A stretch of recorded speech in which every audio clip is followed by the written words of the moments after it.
America Iran में शांति वार्ता fail हो चुकी है। पाकिस्तान की राजधानी इस्लामाबाद में चली 21 घंटे की बैठक बेनतीजा रही, जिसके बाद से मिडिल ईस्ट के देशों की टेंशन बढ़ चुकी है। सवाल यह उठ रहा है कि अब आगे क्या होगा। क्या एक बार फिर अमेरिका और इजराइल में बातचीत होगी या फिर ये दोनों देश मिलकर तबाही मचाएंगे। हालांकि ट्रंप पहले ही साफ कर चुके हैं कि अगर ईरान ने शांति वार्ता में समझौता नहीं किया या फिर अमेरिका के साथ शांति वार्ता के नाम पर टाल मटोल करने की कोशिश की तो फिर ईरान के लिए अच्छा नहीं होगा।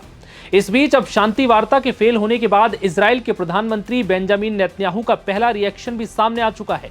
ईरान अमेरिका में बातचीत फेल होने के बाद नेतन्याहू ने कहा है कि ईरान के खिलाफ चलाया गया अभियान काफी हद तक सफल रहा। उन्होंने दावा किया कि इस एक्शन के बाद ईरान के परमाणु और बैलिस्टिक मिसाइल कार्यक्रम को लगभग नष्ट किया जा चुका है। हालांकि नेतन्याहू ने यह भी साफ कर दिया कि अभी यह अभियान पूरा नहीं हुआ है।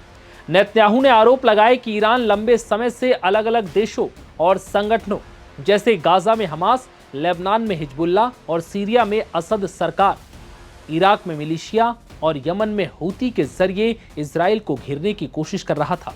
नेतन्याहू का दावा है कि ईरान इजराइल को खत्म करने का दावा कर रहा था, लेकिन अब खुद बचने के लिए संघर्ष कर रहा है। शांति वार्ता फेल होने पर नेतन्याहू ने क्या कहा है, ये समझिए। नेतन्याहू ने यह बयान ऐसे वक्त पर दिया है जब अमेरिका और ईरान में पाकिस्तान में हुई शांति वार्ता फेल हो चुकी है। करीब 21 घंटे चली इस बैठक में कोई नतीजा नहीं निकल पाया। अमेरिका के उपराष्ट्रपति जेडी वेंस ने कहा कि इस बातचीत में कोई प्रगति नहीं हुई। वेंस का कहना है कि अमेरिका ने बातचीत के जरिए लचीलापन दिखाया, लेकिन ईरान की तरफ से भरोसा नहीं मिल पाया कि वो भविष्य में परमाणु हथियार नहीं बनाएगा, और ये अमेरिका की सबसे बड़ी शर्त थी। वहीं ईरान ने बातचीत के फेल होने के लिए अमेरिका को ही जिम्मेदार ठहराया।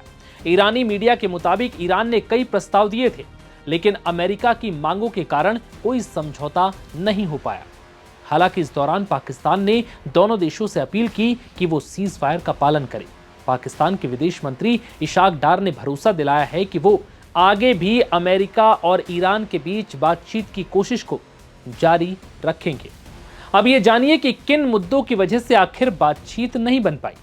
ईरान के विदेश मंत्रालय के प्रवक्ता इस्माइल बगाई ने कहा है कि बातचीत बहुत ज्यादा गहरी रही और कई अहम मुद्दों पर चर्चा हुई, लेकिन सफलता इस बात पर निर्भर करती है कि दूसरा पक्ष कितना ईमानदार और संतुलित है।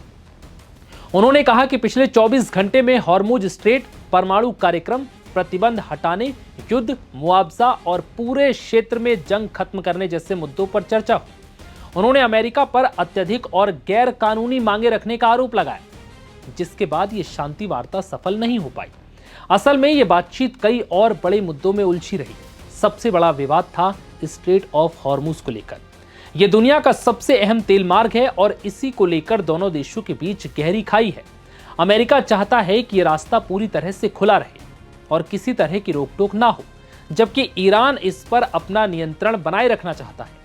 ईरान ने साफ कर दिया है कि जब तक कोई साझा ढांचा तय नहीं होता, तब तक हॉर्मुज की स्थिति नहीं बदलेगी, यानी कि हॉर्मुज बंद रहेगा।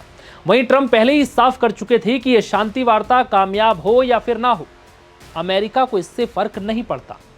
ट्रंप का दावा है कि इस संघर्ष में अमेरिका को सैन्य जीत मिल चुकी है और ईरान को काफी नुकसान हो चुका है।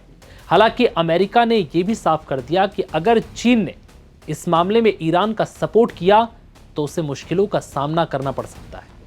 ट्रंप पहले ही कह चुके हैं कि अमेरिका के 2 युद्धपोत स्ट्रेट ऑफ हॉर्मुज पहुंच चुके हैं और दावा है कि वो समुद्र में बिछाई गई बारूदी सुरंगों को हटाने का काम कर रहे हैं। अमेरिका का दावा है कि ये सुरंगें IRGC ने बिछाई।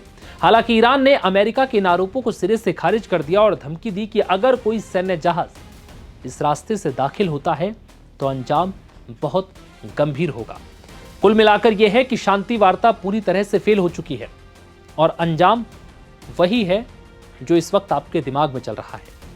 अमेरिका और ईरान के बीच एक बार फिर भीषण जंग देखने को मिल सकती है और ये जंग शायद अमेरिका और ईरान के लिए आखिरी जंग हो सकती है, क्योंकि इस जंग के बाद शायद दोबारा ना शांति वार्ता का हिसाब बचेगा और ना ही जंग लड़ने का, क्योंकि ईरान इस युद्ध में लगभग 80% टूट चुका है।